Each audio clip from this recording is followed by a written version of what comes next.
Buenas noches, queridos amigos de Popular Televisión. ¿Cómo llevan la Cuaresma? Estamos empezando.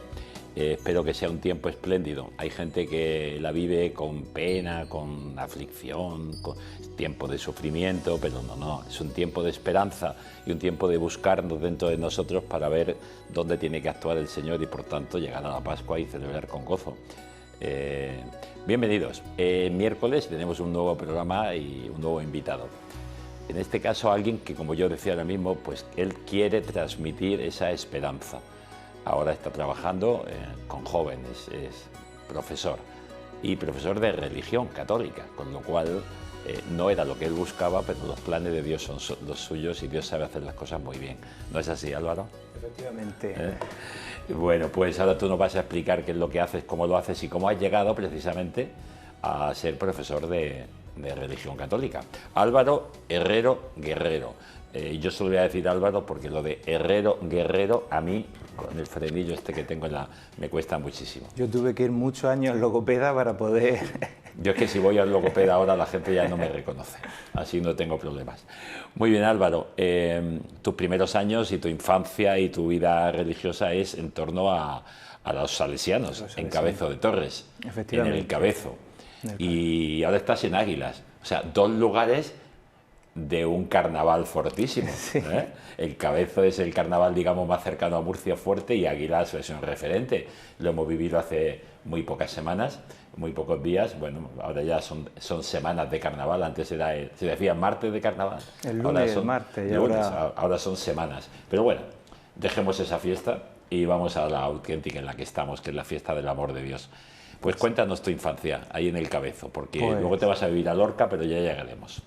Pues bueno, mi infancia ha sido muy buena, gracias a mi familia, que siempre ha pensado en lo mejor para mí, en la mejor educación. De ahí que entrar a formar parte de la familia salesiana, del Centro Salesiano Don Bosco, de Cabezo de Torres.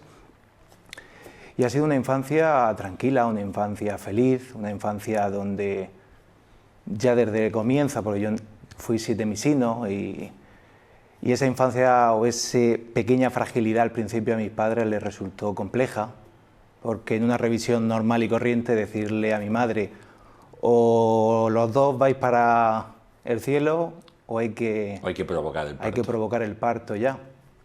Y estuvo marcado en eso. Mis padres siempre han visto como mi nacimiento como un milagro. Sí, fíjate que yo he tenido ocasión, una de mis sobrinas, la mayor, estuvo con una semana allí detrás de las cristales, recién nacida, con una posible, así en la nariz, sí, con la historia, una sonda, pues una sonda. ¿Cuánto tiempo estuviste tú?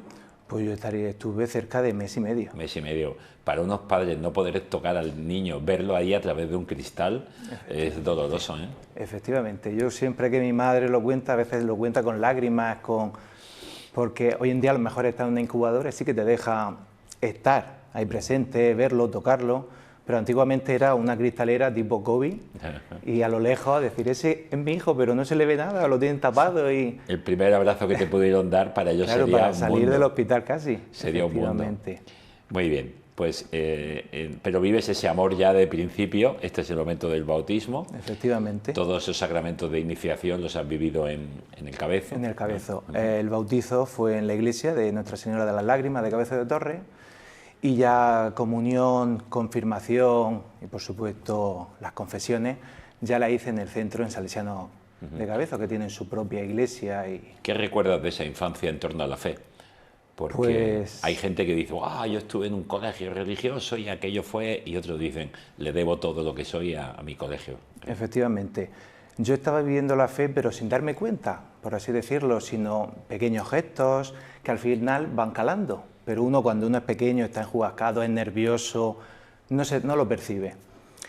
Y a partir de un momento dado, mi padre se pone enfermo. Mi padre, a partir de que yo tuviera 11, 12 años, empieza con una enfermedad de columna, empieza con las típicas hernias que parece que no te dejan vivir, pero se fue agravando todo, incluso llegó a pasar por quirófano. Y una cosa llevó a la otra, la enfermedad al final se lo fue desgastando y cada vez que le operaban se quedaba peor. La última operación, creo que pasó por 3, la última operación de ella le salió la fibrosis, es decir, se le unió la carne con el hueso y eso al final uno de los médicos decidió ya no tocar más, acabó en silla de ruedas, actualmente está en silla de ruedas.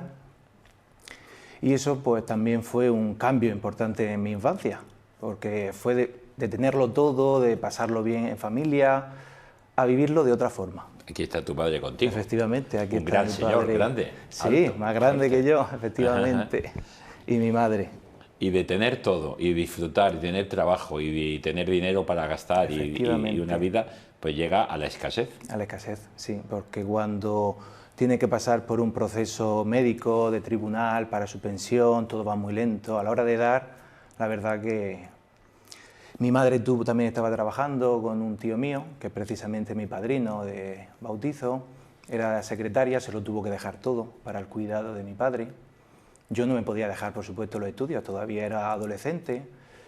Tú eres hijo único. Hijo único. Por el problema, porque mi madre, el problema que a lo mejor no lo he contado fue por tensión. Una subida muy alta de tensión. Y un posible segundo embarazo, más embarazo, podía ser muy complicado. Muy complejo. Entonces le dijeron que por nuestro bien y de su familia, y si quería seguir siendo mi madre, pues cuidar que Dios te ha dado y no provocar, efectivamente. Este es el momento de mi comunión, allí en Salesianos. En Salesianos. Y como estaba contando, a partir de esta enfermedad de mi padre, pues todo cambió. Es decir, la forma de actuar, de pensar, sin querer, la tristeza a veces se apoderaba de nosotros, de ver que ya no se podía salir tanto, de que ya incluso vivíamos en un piso donde no podíamos casi salir porque estaba un ascensor muy pequeño, pero para llegar a la calle habían escaleras, es lo típico, te ponen el ascensor por ley, pero después para salir a la calle hay escaleras o una rampa que es imposible ni subirla ni bajarla. Una persona pesada y grande. Efectivamente, como es mi padre, este es el momento de mi confirmación. En la confirmación ya está tu padre ahí en la silla de ruedas. Ya está ahí efectivamente. Ya en la silla de ruedas. Sí. Y los salesianos nos ayudaron a vivir también esa enfermedad con alegría. Eso te iba a preguntar, ¿cómo llevasteis este momento? Porque a nivel humano es un golpe bajísimo y hay gente que se hunde, se deprime. ¿Cómo pudisteis seguir adelante? Porque no estabais solos también, es verdad. Efectivamente. Encontrasteis gente. Encontramos gente que Dios va poniendo a nuestro lado. Era Dios en cada una de esas personas. En principio empezamos con los salesianos, porque es donde yo estaba, donde sabían del problema, donde incluso los más ancianos salían, sabían dónde vivíamos, llegaban a casa, preguntaban, lo visitaban, lo confesaban allí mismo en casa. Y mi madre, pues santa mujer, siempre buscando respuestas, siempre buscando solución desde la fe, sobre todo en esta depresión que le estaba causando pues, tanto a mi padre como... Yo a lo mejor no lo veía tanto, es más pequeño, pero encontrar respuestas. Y tuvo la gran suerte, gran milagro, porque no creo en la suerte, creo que Dios nos dirige siempre hacia Él. Encontró una oración de la Madre María Ángela, la Beata María Ángela Astors, las Capuchinas de Murcia. Y fue todo entrar en ese convento y cambiar radicalmente. Ahí en el malecón. En el malecón. En el malecón, donde está enterrado los restos de Francisco Salcillo, nuestro gran escultor. Sí, las capuchinas. Y conocer las capuchinas, conocer a la Beata María Ángeles Astors, y eso también supuso para vosotros un cambio tremendo. Efectivamente, fue un cambio radical. Es decir, ya mi aquí padre... Está don Juan Uribe. Don Juan Uribe, precisamente. Con ellas. La otra persona es el padre Andrés Portillo, también franciscano, sí, que lo juntamos los dos para una misa en acción de gracias dentro de las capuchinas. Y entrar en las capuchinas que supuso una lavada de cuerpo, de cara, de espíritu, porque sí que es verdad que siempre estábamos unidos a Dios, pero como Dios está ahí, yo estoy aquí, yo hago mi vida. Le pido, está ahí, pero... Efectivamente, aquí ya fue orientarnos y decir, no, Dios no está aquí, Dios está aquí con nosotros. Es decir, vamos a orientar nuestra vida a Dios. No es el Dios con nosotros, sino el Dios en nosotros. Efectivamente.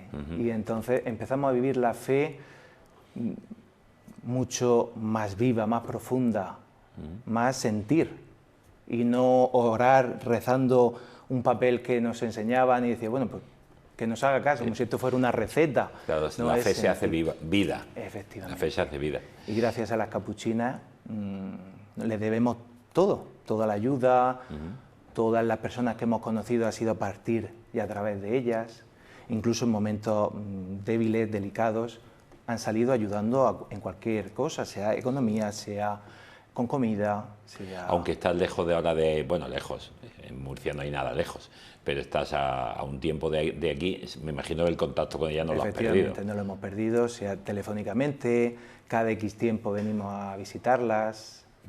Ahora, como ya tengo una hija, ya tengo que echar 2 viajes. Primero mi mujer, mi hija, después mis padres. Tu padre. Porque la silla de ruedas, cuando tengo un camión, no. 2 veces. Y llega un momento en el que, por estas cuestiones y por todo, tu madre es de origen de Lorca, familia en Lorca, y entonces os desplazáis, que tenías tú ya 18 años. Poco antes de entrar a estudiar a la estudiar, universidad. Efectivamente. Fue justo después de mi confirmación, antes que hemos visto. Ya la situación, ya habían pasado 4 o 5 años y no veíamos que eso era vida ni para mi padre, ni para mí, ni para mi madre. Es decir, en una casa donde no recibimos casi ayuda, porque todos tienen su trabajo, pero la parte de familia de mi madre hay enfermeros, hay es muy diferente más ayuda, encontrar gente de la propia familia que está a tu lado que no estar tu madre y tú tienes que ir a estudiar y tu madre está... Y se quedaba sola. Exactamente. Y fíjate, lo has dicho tú hace un momento, me imagino que esto lo has dicho muchas veces y lo repetirás ahora a quien quiera escucharte tantas veces, que Dios escribe con unas líneas y unos planes que los nuestros no son.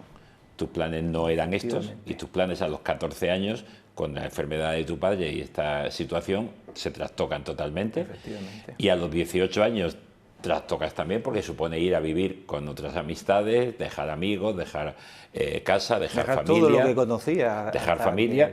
Y aquí tenemos la beca de graduación, pero claro, no es en lo que tú querías estudiar, otra cosa. Efectivamente. Porque tú no querías estudiar esto y terminas siendo pedagogo, o sea, haces pedagogía en la Universidad de Murcia, pero no era lo que querías. No, yo lo que quería, porque de pequeño yo era muy inquieto, muy nervioso, muy inquieto, típico, porque siempre hacía alguna trastada, no malo, simplemente travieso. Niño, vamos. Niño, efectivamente. Hoy en día, como todos lo tenemos que encuadrar, que este es hiperactivo, que este...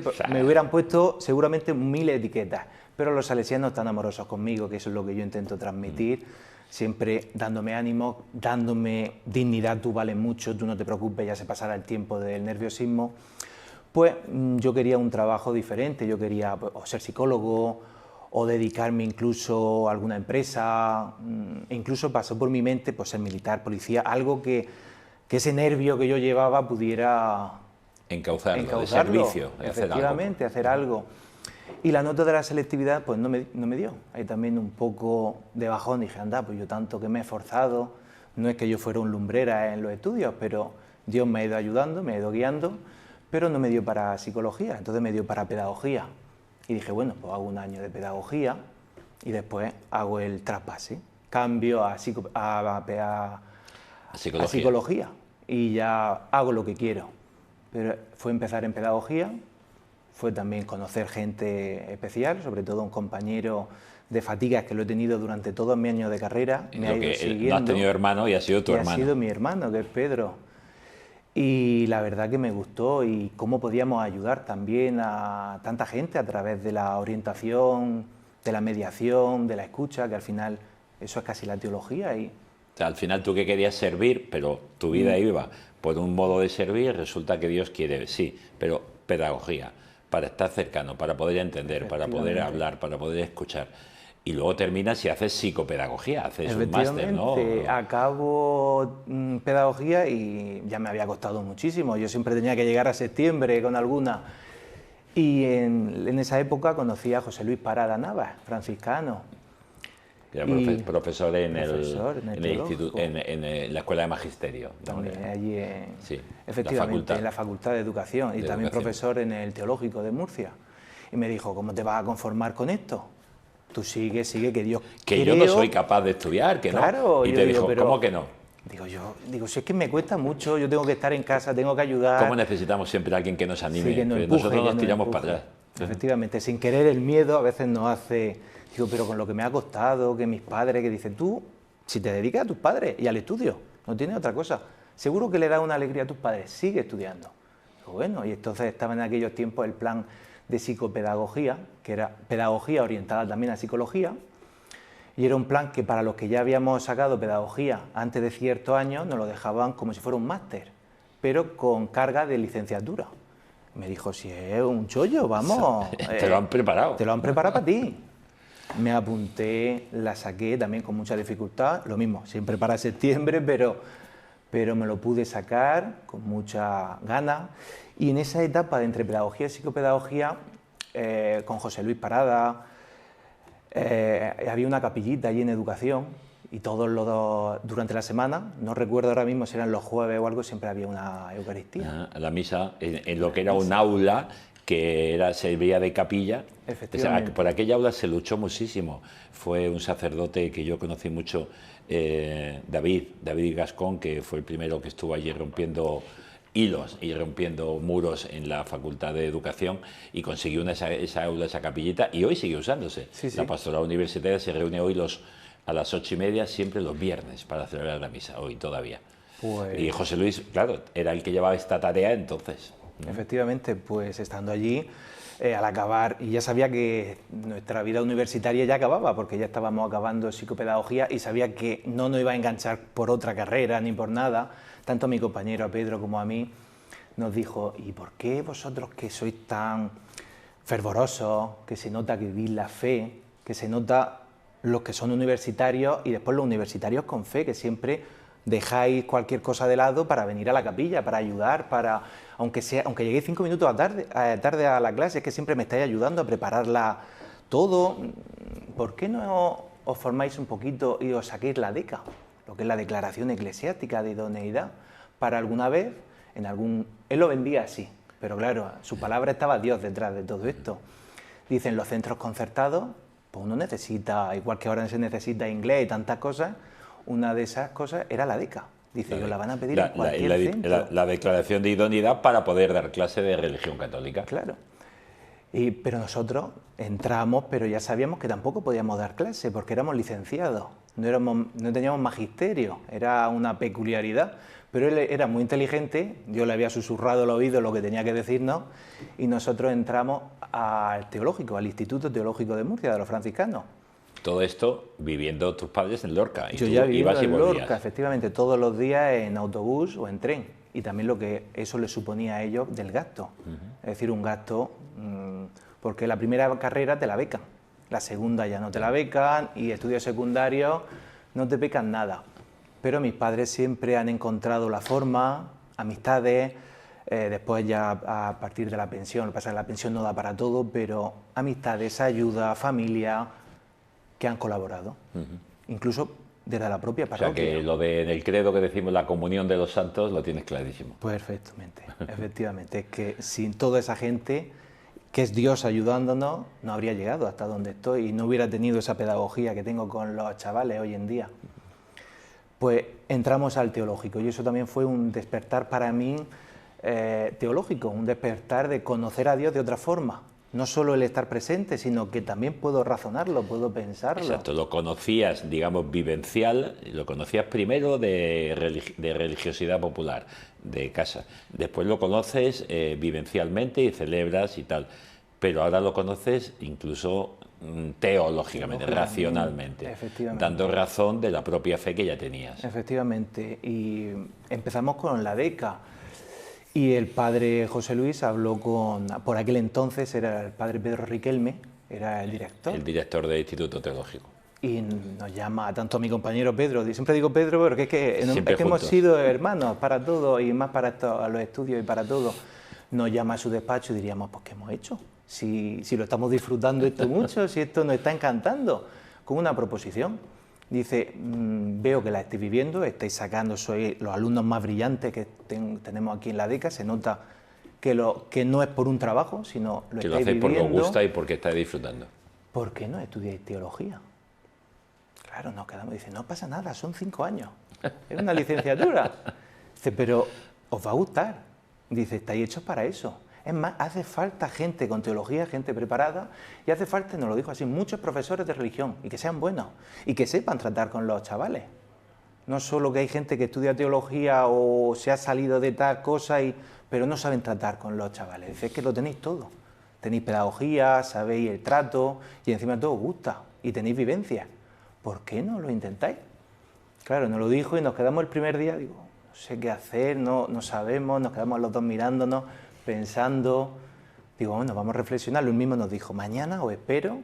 Sí, os dejó 24 horas. Nos dejó 24 horas, es que fue el tiempo, desde el tiempo límite. Os dejo que la oferta caduca, que voy a ver vuestro expediente, que alguna asignatura se puede convalidar de filosofía. Vamos a ver lo que puede hacer. Claro, nos lo estaba vendiendo y muy bien. Y cuando llegué a casa se lo comenté a mis padres ilusionadísimos, porque siempre me habían visto potencial para eso. Pasa que a lo mejor yo iba esquivando, ¿no? Íbamos esquivando. A veces lo que Dios nos va dando, sin querer vamos esquivándolo, ¿no? Nos da miedo esa llamada que nos hace. Y al día siguiente, yo ya lo medité con la almohada. Cuando digo con la almohada, en mi oración profunda, tengo en mi casa un cuadro de la Virgen de Guadalupe, me arrodillé, digo, madre, que tú que lo sabes todo, ¿qué hago con mi vida? Empiezo ya a trabajar, ¿qué hace falta? O esta oportunidad que me han dado, que a lo mejor es única, de poder conocerte más, conocer la grandeza, todo lo maravilloso que es Dios, y poder yo transmitir eso. Entonces se me quedó toda la noche pensándolo y al día siguiente, vamos, los dos teníamos la idea clara. Clarísimo. Que íbamos a empezar teología. Y fueron unos años espectaculares, profesores espectaculares. Quiero decir, los de pedagogía y psicopedagogía, por supuesto, muy buenos, pero teología fue diferente. Fue diferente porque lo viví de una forma que cada clase para mí era distinta. Cada vez que hablaba, aunque fuera de lo mismo, para mí parece que eran palabras nuevas y me faltaba libreta para coger apuntes y conocer. Cuando uno lo disfruta es que los estudios no se convierten en un estudio y en algo pesado, sino es una ganas de aprender y de profundizar. Y bueno, tenemos que avanzar y al final, de nuevo, otras circunstancias, otros conocimientos, nuevas personas que conoces en tu vida, otros sacerdotes nuevos, y conoces a alguien que está trabajando desde la delegación de enseñanza. Efectivamente. Y te dice, pues, venga, vamos a dar clase. Y está en varios lugares y colegios, ¿no? Efectivamente. Centros. Eso fue Pepe Ruiz, que le debo mucho, le debo el estar aquí, y aparte es un gran amigo. Yo estaba en colegios concertados al principio y me daba el miedo dar el salto a lo público, digo, a ver dónde me mandan y tanto viaje, y lo conocí, no recuerdo en el momento en la catedral o algo, dijo, pásate por la delegación. También yo cuando terminé teología, a mí también me propusieron que es actual padre Miguel Ángel, que es director, y secretario Bernardo, dar clase yo allí también. Dar clase de ciencias religiosas o de la DECA. De la DECA. En la DECA. Dice, eres pedagogo, eres teólogo, la clase de pedagogía didáctica te la ofrecemos. Y entonces desde ese tiempo, desde que acabé yo, 2015, estoy dando también de ahí a los concertados y de los concertados a la escuela pública. A la escuela pública, efectivamente. ¿Y dónde has estado? Pues mira, aparte que he estado aquí en Murcia, mi primer destino como concertado fue en La Fama, que ya sabemos la fama que tiene el barrio. Fue en el colegio Instituto Parra, y eso ya me terminó de formar lo que a mí me faltaba, ¿no? Porque claro, estudios, pero al final no tienes delante ciertas personas o ciertos alumnos problemáticos, y ahí fue también descubrir cómo la vocación, pues poco a poco también se tiene que ir haciendo. Y cómo descubrir que la gente, los alumnos que tienen esa caparazón, esa rebeldía, es que esconden muchas heridas detrás. Y antes que abrir un libro, era el sentarme, y lo sigo haciendo a día de hoy, sentarme con ellos, hablar con ellos, conocerlos. Escuchar y poder entrar en su vida. Y al final son ellos... Más que juzgarlos, claro. Escuchar y ver de dónde viene. Y al final son ellos los que me buscan, los que piden conocer más. He tenido alumnos incluso musulmanes que me piden que les hable de Dios, de cómo es nuestro Dios. Digo, solo hay un Dios. Y entonces yo ya empiezo a hablarle, y dice, y entonces empiezan a ver que no somos tan diferentes y que, porque todavía hay esperanza para este mundo, por supuesto, que somos nosotros la esperanza y que tenemos. Dinos rápidamente, sí, solamente los lugares que has estado para pasar a otra cosa que es también muy clave y muy importante. Pues estuve en Mula, en un instituto, Ribera de los Molinos, en Alhama, Valle de Leiva, he estado en Cejín, en el Alquipir, y después ya he estado 6 años, llevo en el Instituto Europa de Águila. De Águila, estás ahí ahora. Estoy ahí ahora. Estás ahí ahora. Y hay una foto que tenemos por aquí de un coche Bueno, no sé si es un coche o no lo es, porque ahora cuando nuestros telespectadores vean van a decir, pero eso era un coche. ¿Qué pasó? Efectivamente. ¿Qué pasó? ¿Qué pasó? Pues esto fue en el 2015, unos meses antes, que no lo he comentado, yo conocí también a una persona muy especial en mi vida, que ahora estoy casado con ella, que es Cristina. Efectivamente. Yo iba al teológico, todavía no lo había terminado la carrera, y tenía un coche que era este Rover, que era un coche de sustitución, porque el mío estaba reparándose en el mecánico, y me dejaron este coche, que al final el coche, para arrancar había que leerse un manual, porque el coche iba a regular. Y al venir del teológico, me acuerdo perfectamente, era una noche con lluvia, mal tiempo. Yo siempre que iba a Murcia estábamos conociendo, ¿no? Cristina y yo, todavía no era una decisión firme, pero ya se empezaba a ver que podía haber una relación de noviazgo, y yo siempre pues detalladamente le cogía un dulcecito, una flor, una rosa, pasaba, como ella vive o vivía en La Hoya con sus padres. La Hoya, muy cerca de Lorca. Muy cerca, y yo siempre pasaba a dejárselo, a darle un abrazo y de vuelta a casa, porque yo también tengo mis obligaciones con mi padre, asearlo, todo. Y al salir de La Hoya ya me lo dijo Cristina, ten cuidado con el tiempo, que el coche entre que no arranca bien, entre que hay casi que empujarlo para que arranque. Digo, no te preocupes, que voy bien, pero justo salir de La Hoya a escasos 4 kilómetros, por una curva cerrada, pronunciada antes de los túneles de Lorca, y con el suelo que hizo aquaplaning, es decir, intenté frenar un poco y como pude, el coche se estrelló, disparó, empezó a dar vueltas de campana. Y el coche quedó así, pero tú prácticamente ileso. Efectivamente, y esta foto es muy simbólica porque precisamente el lado del piloto, el que se chafó entero, la puerta se chafó, el volante no estaba, el volante estaba en el suelo, el reposacabezas se había cortado, estaba la mitad puesto y la otra mitad, la almohadilla, cortada. Y tuviste otro signo de Dios, dice, Señor, cuenta conmigo para algo. Y yo recuerdo el momento, segundos, yo solo le decía, Señor, por favor, ahora no, como diciendo, estoy también conociendo a una persona especial, estoy terminando teología, tengo que ayudar a mis padres, si es tu voluntad, pero... Y fue ella la primera que llamaste. Efectivamente. Oye, que aquí estoy.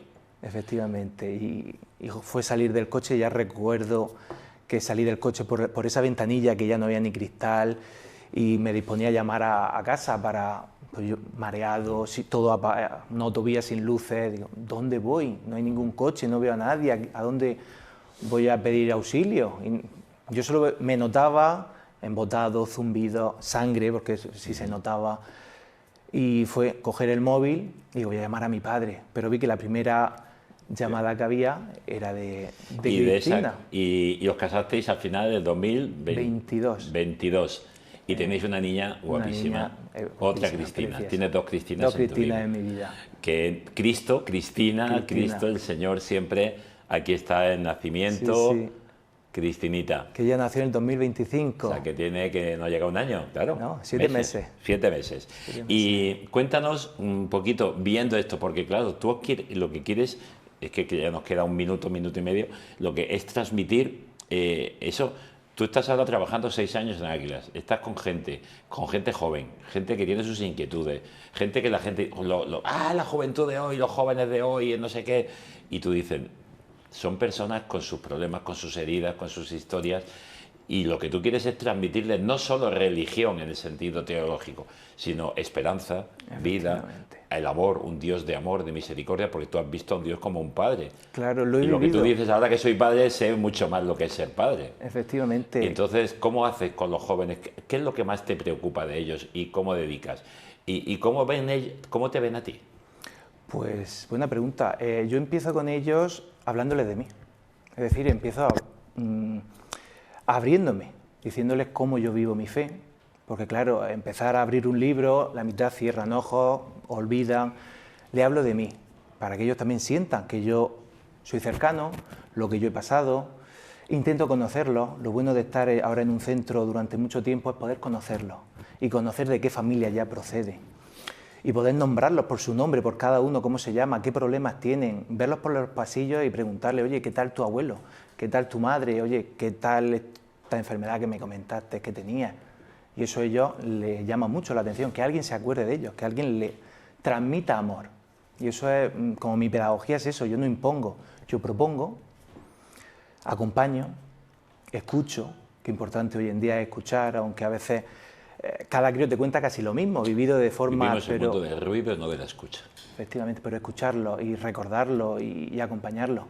En momentos, yo muchas veces, recreos que he podido salir y descansar, mis recreos son en el departamento y eso parece un confesionario, simplemente para que entren, para yo poder escucharlos. Más importante que te vean como alguien con quien pueden confiar, porque a partir de ahí ya el mensaje que les das es un mensaje de vida y es un mensaje que no es enseñar cosas, sino enseñar una vida y es tu propia experiencia de vida. Efectivamente. Tú hablas mucho de esperanza, hablas mucho de futuro y yo creo que con la última foto que vamos a poner, que es una foto preciosa que nos has regalado, que nos has traído, pues qué mejor. Con la sonrisa detrás de esta sonrisa, detrás de estos ojazos, ¿qué ves ahí? Pues realmente veo a Dios que me está sonriendo. Me ha regalado pues, el poder ser padre, el poder crecer cada vez más en el amor y ver que el amor es infinito de Dios, que nos tiene a nosotros.